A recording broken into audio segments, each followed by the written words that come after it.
আয়াতুল কুরসি পড়ে হাতের মধ্যে জোরে জোরে 3টা তালি দিলে তালির আওয়াজ যত দূর যাবে ততদূর চোর ডাকাত বা শয়তান আসতে পারবে না। এটা কতখানি সত্যি? কোরআন শরীফ ভুলবশত পা ঠেকলে করণীয় কি? মামাতো বোনের মেয়েকে বিয়ে করা জায়েজ হবে কি না? আমি বেকার, অনেক হতাশা থেকে কিভাবে মুক্তি পাবো? টেবিল চেয়ারে ভাত খাওয়া যাবে কিনা? যে রুমে কোরআন শরীফ থাকে সে রুমে টিভি চালানো যাবে কি না? নামাজে হাঁচি আসলে কি আলহামদুলিল্লাহ বলতে হবে? অজু করার সময় কেউ সালাম দিলে কি জবাব দেওয়া যাবে? আজানের সময় মাথায় কাপড় দেওয়া কি আবশ্যক? অজু করার সময় আজানের জবাব দেওয়া যাবে কি? ওমরার কথা বলে বিদেশে গিয়ে যারা আয় রোজগার করে তাদের ইনকাম হালাল হবে কিনা? দর্শক, আমরা যে সমস্ত প্রশ্নগুলো ইতিমধ্যে আমাদের কাছে চলে এসেছে সেগুলোর উত্তর দেওয়ার মাধ্যমে আমাদের আজকের এই পর্ব শুরু করি। এরপরে এমডি মুজাহিদুল ইসলাম আপনি জানতে চেয়েছেন কোরআন শরীফ ভুলবশত পা ঠেকলে করণীয় কি? কোরআনে কারীম এখানে যদি ভুলবশত পা লেগে যায় বিশেষ কোনো করণীয় নেই, তবে সাবধান থাকতে হবে কোরআনের প্রতি অসম্মান যাতে ইচ্ছা অনিচ্ছা না হয়, বাস। এছাড়া বিশেষ কোনো করণীয় নেই। রায়হান হাসান জানতে চেয়েছেন অজু করার সময় কেউ সালাম দিলে কি জবাব দেওয়া যাবে? উত্তর হলো যাবে, কোনো অসুবিধা নেই। অজুর মধ্যে অজুর ফাঁক দিয়ে আপনি কারোর সালামের জবাব দিতে পারেন, তবে পানির ট্যাপ ইত্যাদি বন্ধ করে নেবেন যাতে করে পানি অপচয় না হয়। আর গল্প স্বল্প করা যাবে না। মেহেদী হাসান জানতে চেয়েছেন নামাজে হাঁচি আসলে কি আলহামদুলিল্লাহ বলতে হবে? ভাই মেহেদী হাসান, নামাজে যদি হাঁচি আসে তাহলে সেক্ষেত্রে আমাদের কোনো কিছু বলতে হবে না, কারণ আলহামদুলিল্লাহ বলা, ইয়ারহামুকাল্লাহ বলা এগুলো সালাতের বাইরের জন্য প্রযোজ্য, সালাতের মধ্যে এগুলো বলা যাবে না। জিয়াউদ্দিন জানতে চেয়েছেন ভাগিনা ভাগ্নিকে আব্বু আম্মু বলে ডাকা যাবে কিনা? অসুবিধা নেই, এটা সে অর্থে প্রকৃত অর্থে আব্বু আম্মু বলা হয় না, যার কারণে ইন্নামাল আমালু বিন্নিয়াত, তাদেরকে মানে আব্বু আম্মুর মতো মানে শ্রদ্ধার স্নেহের সেই জায়গা থেকে বলা যেতে পারে, কিন্তু পরিচয় দিয়ে আব্বু আম্মু তারা আমার বাবা মা এরকম কোনো পরিচয় তো আপনি দিচ্ছেন না। যদি দিতেন তাহলে সেক্ষেত্রে এটি গুনাহের কারণ হতো। ফজলে রাব্বি জানতে চেয়েছেন ওমরার কথা বলে বিদেশে গিয়ে যারা আয় রোজগার করে তাদের ইনকাম হালাল হবে কিনা? যদি যে কাজটা করছেন সে কাজটা হালাল কাজ হয়, হারাম কোনো কাজ করছেন না, তাহলে সেখান থেকে উপার্জিত অর্থ তার জন্য হালাল হবে ইনশাআল্লাহ। তবে তিনি ধোঁকা দিয়েছেন, প্রতারণা করেছেন, তার জন্য তিনি কবিরা গুনাহ করেছেন, এবং এই কবিরা গুনাহ থেকে তওবায়ে নাসুহা করে ক্ষমা চাওয়ার আগ পর্যন্ত ক্ষমা হবে না। আমরা মনে করি যে অপরাধ একটা করে ফেলি পরে মাপ চাই নেব, এটা আসলে কোনো তওবা না। অপরাধ করার পরে লজ্জিত হয়ে নিজের আপনজনকে ভুলে হত্যা করে ফেললে মানুষ যেরকম সারা জীবন সেই পাপের জন্য প্রায়শ্চিত্ত করে সেরকম প্রায়শ্চিত্ত করতে হবে, এটা হবে তওবা ইনশাআল্লাহ। তখন আল্লাহর কাছে সেরকম গুনাহ থেকে আপনি মুক্তি লাভ করতে পারবেন।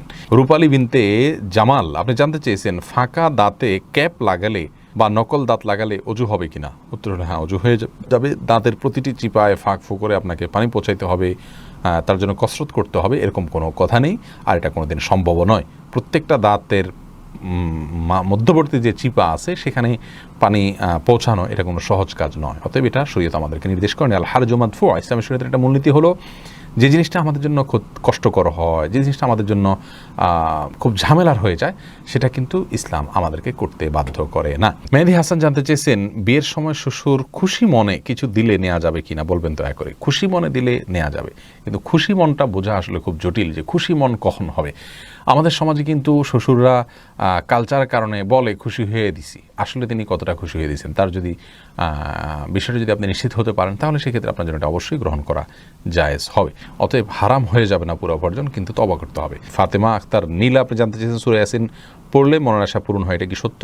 কোন ফাতেমা সূরা ইয়াসিন পড়লে মনের আশা পূরণ হয় এরকম কোনো কথা রাসূল করিম সাল্লাল্লাহু আলাইহি সাল্লামের কোনো হাদিস থেকে আমরা জানি না, এটা সঠিক নয়। সাইফুল ইসলাম আপনি জানতে চেয়েছেন অজু করার সময় আজানের জবাব দেওয়া যাবে কি? অজু করার সময় আজানের জবাব দেওয়া যাবে যদি আপনি অজুর ফাঁকে ফাঁকে দিয়ে ফেলতে পারেন, কোনো অসুবিধা না থাকে, পানি অপচয় না হয়, ফাঁকে ফাঁকে দিয়ে ফেলতে পারেন। অজুর সময় তো বিশেষ কোনো দোয়া নেই, অতএব মুখে আপনি সে আমলটা করতেই পারেন।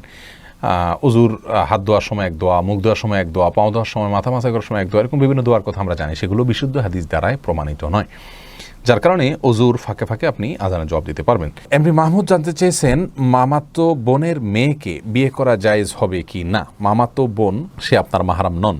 যেখানে মামাতো বোনকেই সরাসরি বিয়ে করা জায়েজ আছে সেখানে মামাতো বোনের মেয়েকে তো অবশ্যই বিয়ে করা জায়েজ আছে, কোনো অসুবিধা নেই।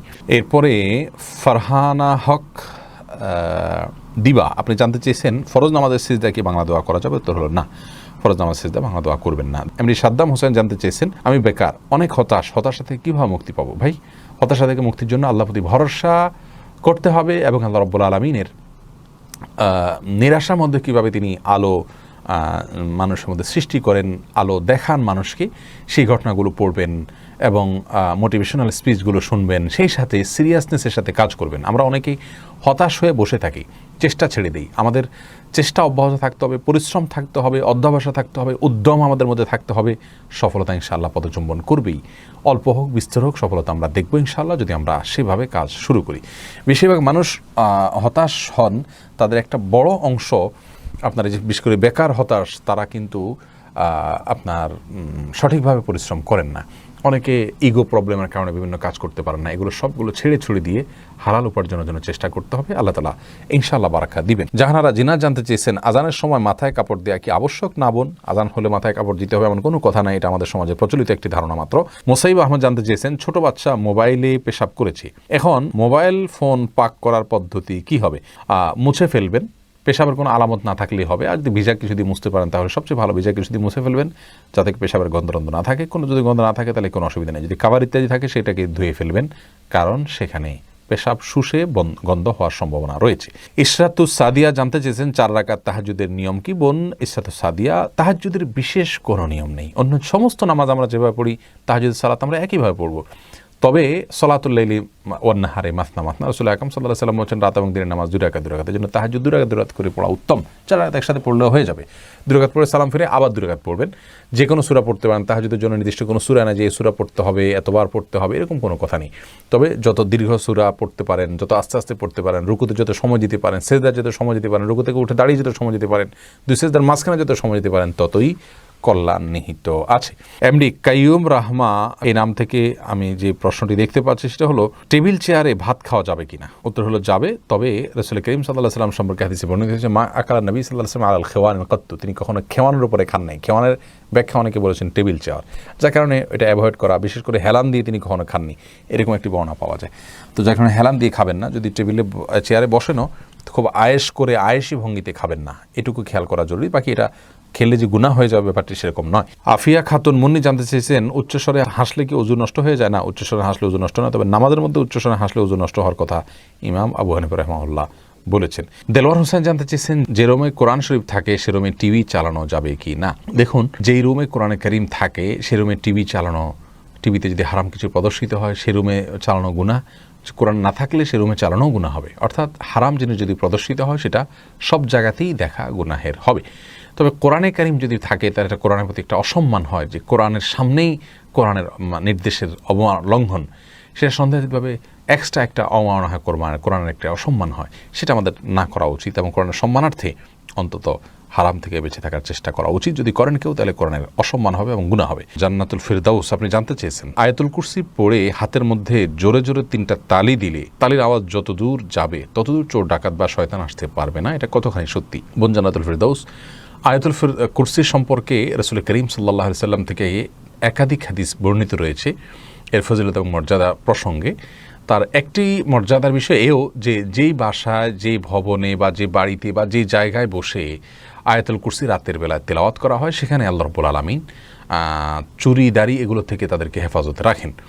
অতএব আয়াতুল কুরসির এটি একটি ফজিলত বিশুদ্ধভাবে প্রমাণিত যে সেখানে আয়াতুল কুরসি পাঠ করলে আর চুরি হবে না ওই রাতে।